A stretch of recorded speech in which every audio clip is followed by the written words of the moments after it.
The big question on everyone's mind tonight is, will Frederick see back-to-back basketball championships?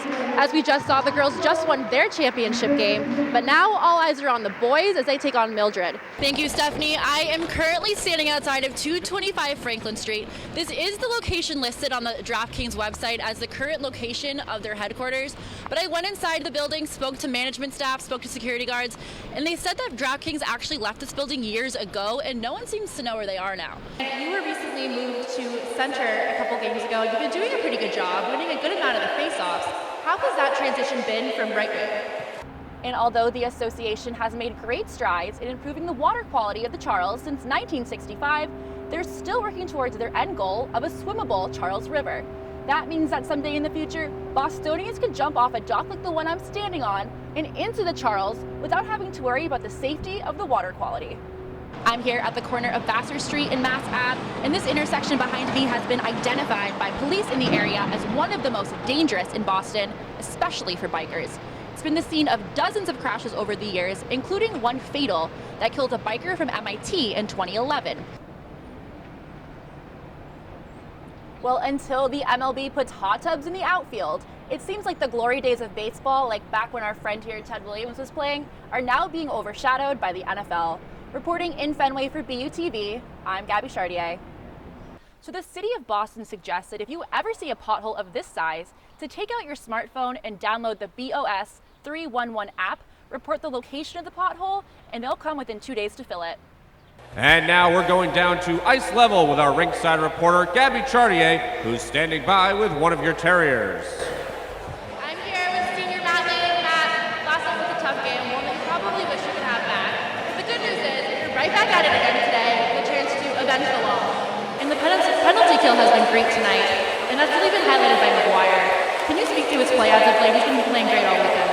Yeah, he's awesome. He's really fast. Your name continues to move up on the BU all-time scoring list.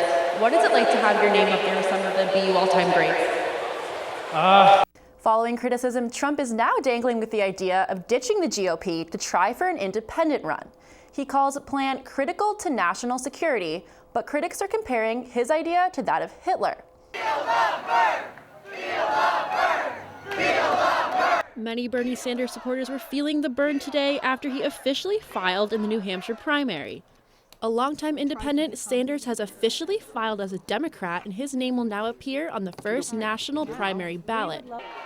The Vermont senator greeted about 500 supporters on the front lawn of the State House in Concord and highlighted some key points of his campaign. We'll fight for, as president, making every public college and university in America tuition free. And it is an absolute disgrace that we have hundreds of thousands of bright young people who are unable to go to college only because their family lacks the funds. That's not what this country should be about. Let none of us forget 11 million undocumented people in this country who deserve to be taken out of the shadows, who deserve a path towards citizenship through comprehensive immigration reform. Sanders also spoke on issues such as global warming and institutional racism. His final message, though, was directed towards corporate America. Enough is enough.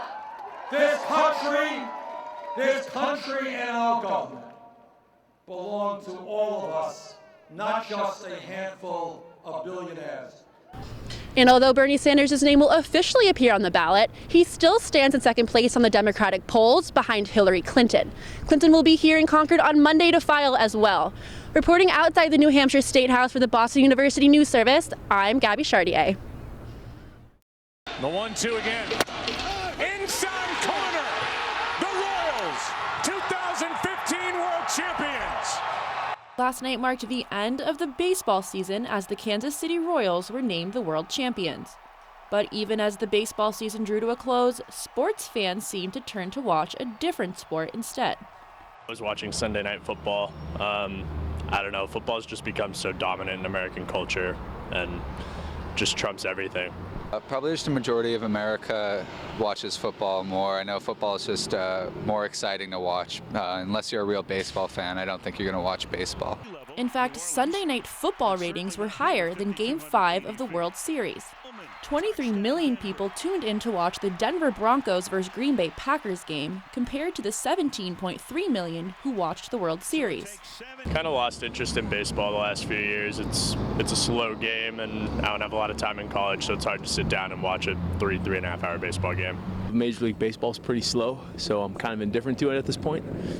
Baseball ratings have been on the decline for years. Fans attribute this decline in the preference for football to the NFL's marketing techniques in fantasy sports. The NFL is just a better product right now. If you look at their marketing and all the interactives that they have, I think a big part of that's fantasy, and the FanDuels and the DraftKings of the world. A lot more people are just invested in that. But fans do have some ideas regarding how to revitalize interest in baseball. You have to learn more to play baseball than you do to play football or basketball, and they have to educate the fans as well. Hot tubs in the outfield and pitch count. Well, until the MLB puts hot tubs in the outfield, it seems like the glory days of baseball, like back when our friend here, Ted Williams, was playing, are now being overshadowed by the NFL. Reporting in Fenway for BUTV, I'm Gabbie Chartier.